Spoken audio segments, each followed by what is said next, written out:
Chungut. I want to be a chungut. I watch manga. Manga? I love manga.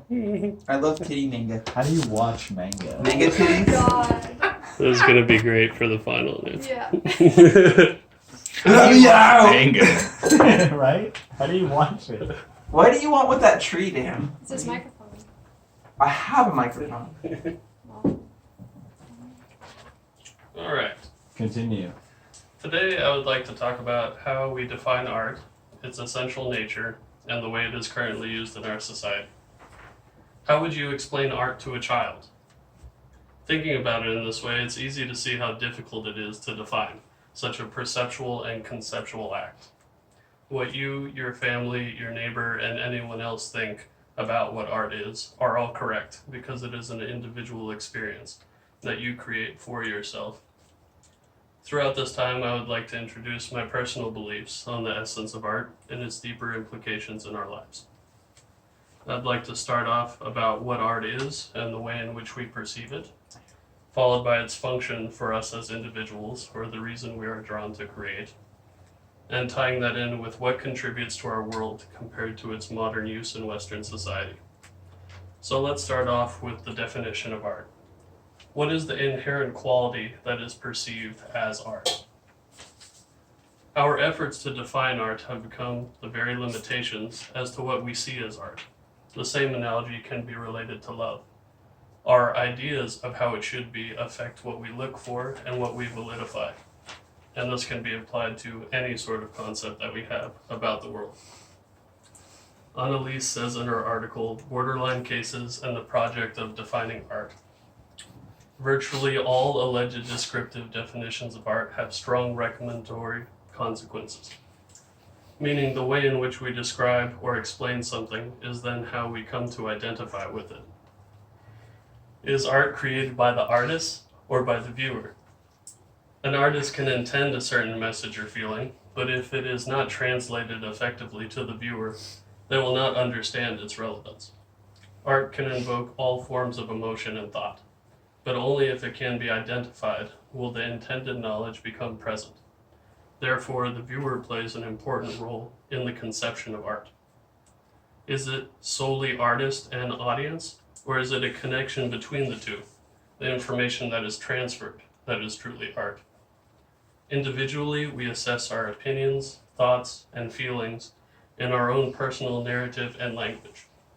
Art is essentially an expression of this language through personal symbolism, using color, form, material, and context as the means to develop and present a scene. The context within an object is placed creates its intent. With this piece, a tree being made of wood, and it having the context of the original piece of wood that it came from, is symbolic of the roots and literally the same material that it does come from. But it would have a much different context if you just saw the tree alone by itself. It would just be the representation and no connection in other forms of meaning. Once we understand or relate to a piece personally, we become aware of the meaning it portrays. In this manner, the experience that is shared is what creates the depth of the piece, the personal reaction. When the representation of language synchronizes between a piece and its spectator, a certain understanding or perception is created, different from if there was no object at all. Art cannot touch all people due to our different personal experiences. Therefore, any single piece will not be regarded as art by everyone. And there is no reason to try and convince someone otherwise. Art is meant for who can recognize it, even if it is just the artist that created it. We are more willing to accept something as art if it is portrayed as such by society, because the personal interpretation is done for us.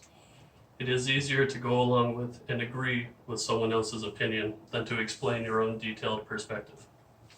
I believe this quote ties my next topic into the definition of art quite succinctly. Art. Whether you love it or hate it, the purpose is to elicit a response. Artists produce work as a result of internal or external stimuli. The only aim should be to cause a reaction. So this leads us to the process.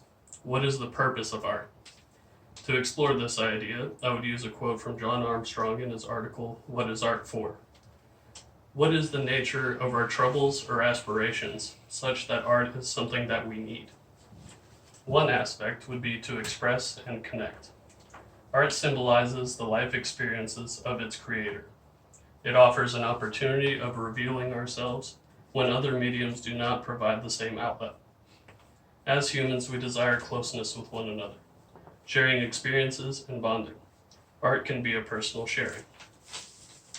To show a different perspective, or to portray an idea, to capture the essence of what we experience. But what is the current function of art in society? Melissa Zinkin says the primary significance of art in non-Western cultures is not based on consumption, but on the making of art and the participation of both producer and audience.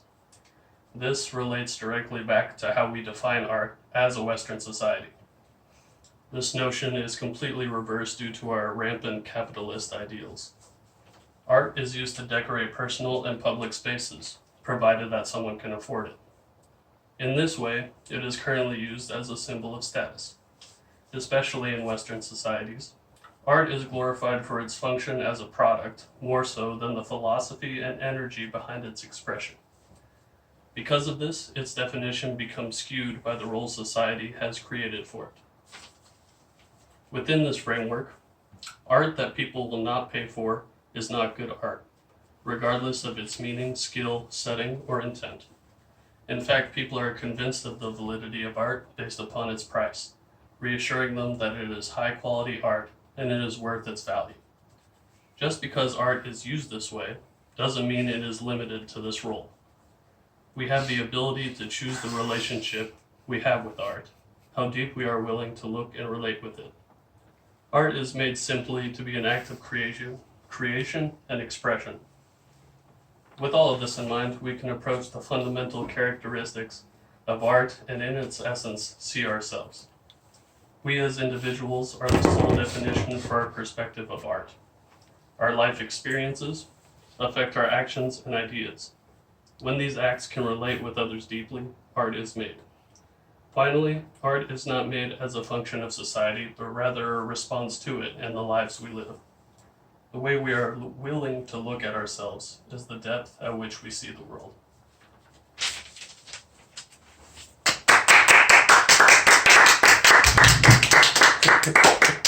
Doing better the second time. Thank you, everybody.